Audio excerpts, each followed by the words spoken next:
Reddit, what is the biggest lie you have ever told and how long did you keep it going? I got married 4 years ago. There's this guy at work who's one of those people.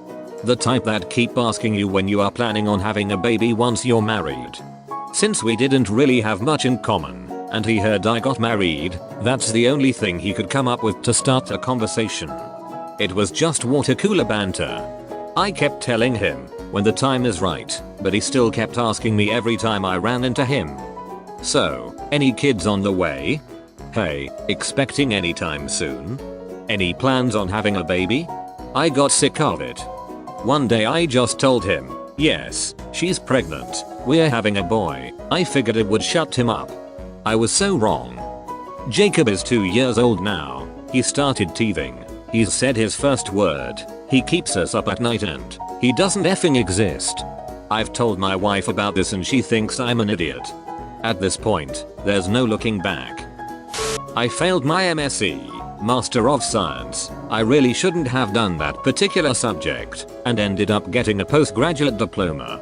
I lied and got a job saying I have the master's degree. After we changed which group we belonged to at work, my new manager brought me into his office and asked me if I have a master's degree. I assumed I was going to be fired. After he said that I was on the wrong pay grade, and then proceeded to tell HR to give me more money. I got a 17% pay rise. For the months between him speaking to me and getting my pay rise, my heart sank every time he looked mad at his computer, which he regularly does. I felt bad because he was a really good manager. My parents wanted me to be in an activity in high school. I pretended to be in choir from 9th grade to 12th grade. I even had a choir robe given to me that I would dress up in and actually leave the house whenever there was a choir performance, just finding someplace to hide. Usually in an alleyway near my school. One day, my mom came to see the choir perform. After the show, she said she didn't see me up there singing, but I swore I was up there. She probably just didn't look hard enough.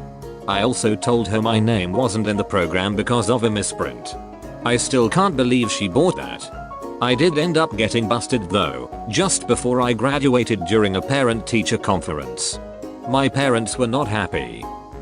They were so angry that they said they wouldn't even punish me, as this behavior went beyond punishment, and I'd just have to live my life knowing how much I let them down. It worked, because, obviously I've never forgotten it. When I met my girlfriend I told her I smoked, because I thought it'd make me look cooler. Yes, I know it's a effing dumb thing to say and that I would stop if she didn't like it. 3.5 years later and she still thinks I quit for her. I feel like such poo whenever the topic comes up and she tells me how proud she is of me, but it's gone on for so long I just gotta smile and say, it was nothing. It actually was nothing, lol. I worked at a Harry Potter exhibit for 4 months, all the props and costumes from the movies. It was an intense interview audition process, and the entire thing was conducted in a British accent. To preserve authenticity, we all had to be in accent all the time. I warmed up my accent at a coffee shop every morning, and one morning the barista got really excited and said, "Where are you from?" "London." "I have family in London." We got to talking and when I had to leave she said we should hang out. I thought she was cool so we exchanged numbers and then the panic set in. If she called me, she'd hear my American accent on my voicemail and think I was a freak. So I called her. I got her voicemail. "Hey oh geez, I'm not actually British. This is my job blah blah blah." So basically the lie lasted 0 minutes. I did not hear back from her. I was walking down the street a few weeks later and someone waved at me from a street away. Turned out it was her. She said she'd gotten my message but her phone had been stolen. She asked me to hang out, read my tarot cards, and I never saw her again.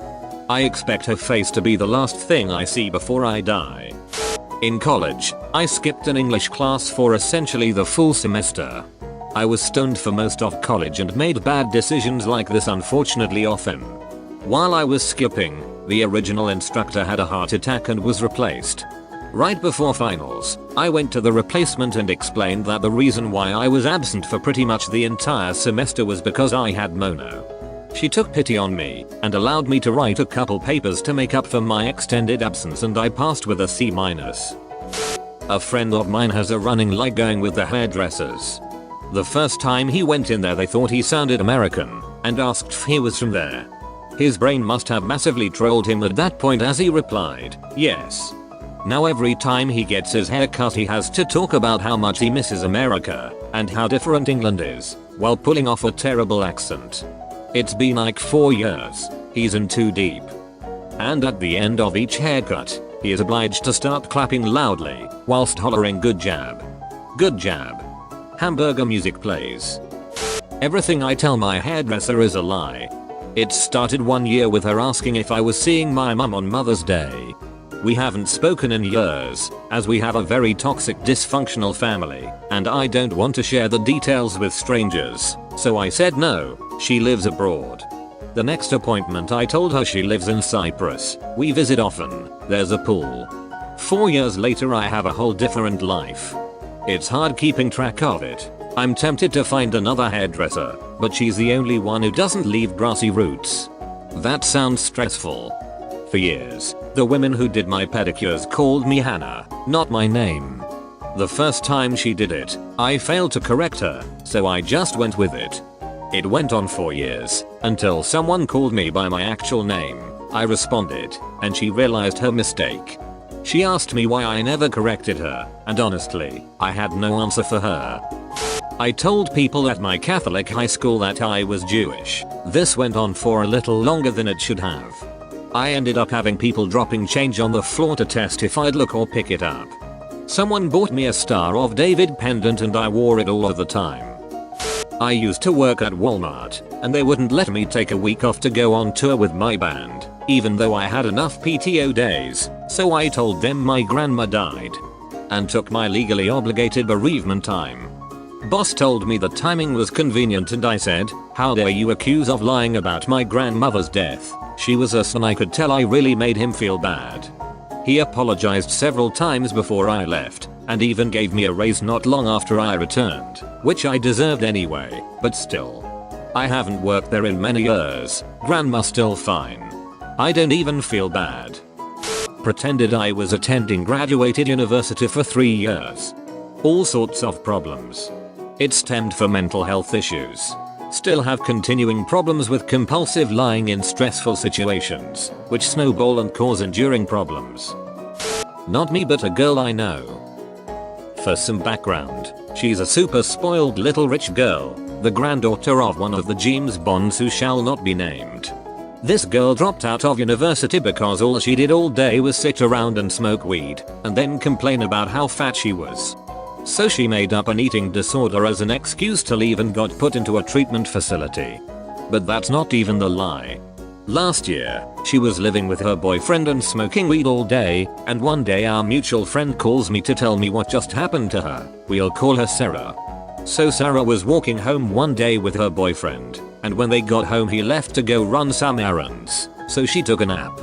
While she was sleeping, 2 huge guys broke into her apartment and took photos of her sleeping, naked, stole her passports, and a shit ton of money, woke her up and harassed her, etc., he said. Since she was renting an Airbnb, they had been looking for the owner who owed them $10,000. So she still continues to talk about it, saying she has PTSD from it now, is so terrified every day that the photos will come out, etc. My friend found out a few months ago that the whole thing was a lie.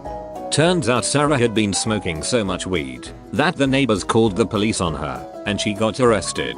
Sarah has no idea that my friend knows what really happened, so continues to lie about it.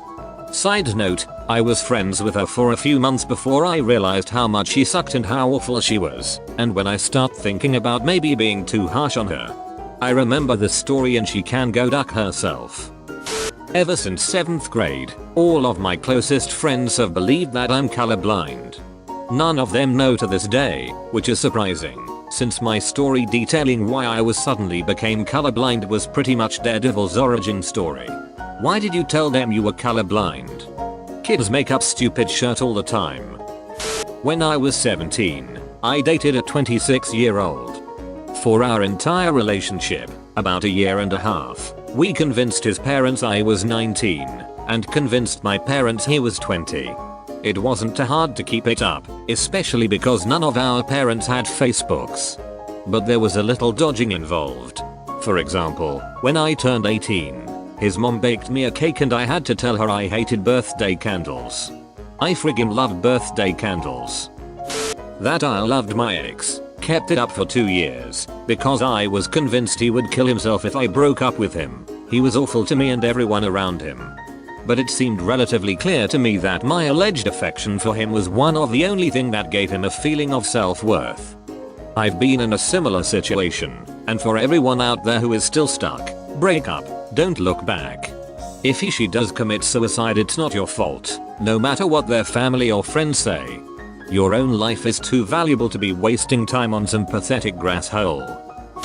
One night, I was slightly drunk in a noisy place with my friends, and I was telling how alcohol and fried foods abuse gave me slight heart issues and I had to cut back on the stuff. And the coolest of my friends misheard what I said and thought I had a heart attack at 24, and he was amazed like it was the most radical and awesome thing ever. Since then, I kept the myth alive and everyone around me thinks I had a heart attack at 24 from too much booze, burgers and fries. It was just moderate tachycardia that quickly went away when I stopped getting drunk twice a day and eating my weight in mayonnaise at every meal, but the legend lives on.